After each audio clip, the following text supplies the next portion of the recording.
Mais je suis censé m'en sortir comment, moi, quand vous êtes littéralement plusieurs centaines à me demander d'analyser votre compte? Alors, je vous aime beaucoup, hein, tous, ou presque, mais je peux pas analyser 200 comptes. Donc, je vais me balader dans les commentaires et je vais regarder un petit peu, parce qu'il y a aussi dans le tas des comptes qui méritent absolument pas une analyse, hein. Donc, bien entendu, je le ferai à ma façon. Si c'est bien, je le dirai. Si c'est pas bien, je le dirai aussi. Et avant de sélectionner quelqu'un, je voudrais quand même vous rappeler une chose, les amis, allez regarder la vidéo qui est épinglée sur mon compte. Et si vous voulez vraiment une analyse et la voir très très vite, vous cliquez sur le lien dans ma bio et vous prenez votre petite analyse express. Ça vous coûtera moins cher qu'un menu McDo. Un vrai compte de créateur, là on va s'arrêter. Monsieur Fort, avec une très belle chevelure et une très belle barbe, de quoi que ça nous cause ici. Une photo de profil vraiment jolie, la qualité est top, mais ton visage est très petit à l'écran. Regarde, si je ferme, tu vois, c'est tout petit, donc on ne voit pas bien ton visage. Ça mériterait d'être un poil plus zoomé, mais la qualité de la photo est superbe, y a pas de problème là-dessus. Dans la bio, pas là pour faire de la figuration, juste pour faire fort. Bienvenue dans mon bordel. T'en veux plus, et le lien vers la bio, pas mal. Le problème, c'est que ta bio ne décrit absolument pas ce qu'on va retrouver sur ton compte, et ça c'est très dommage. En vidéo épinglée, 3 vidéos qui ont plutôt bien performé, hein, 57 000, 40 000 et 2 millions. Des statistiques en dents de scie, la dernière vidéo qui tape 33 000 et les dernières qui dépassent difficilement 1000 vues. Avec des pics exceptionnels comme celle-là à 37 000 qu'on aperçoit sur la gauche. Je sens déjà comme ça qu'il y a un problème de cohérence éditoriale, t'as l'air de parler de plein de trucs différents et donc de trop de trucs différents. Ça faut vraiment que tu recentres. Petit big up pour les 2 dernières miniatures qui sont extra clean par rapport aux anciennes, hein, où t'as quand même fait moins d'efforts.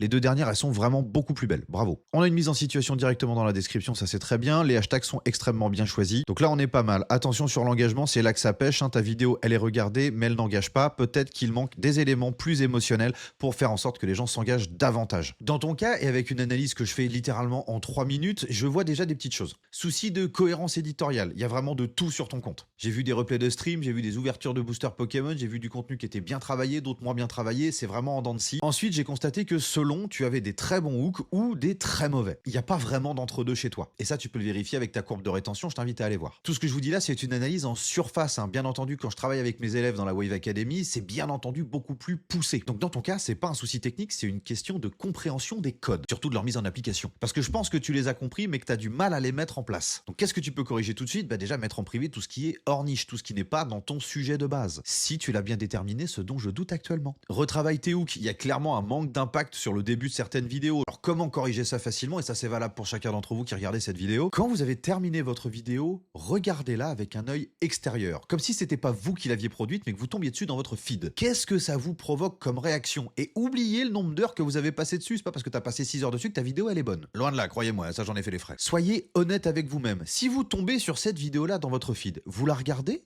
ou pas?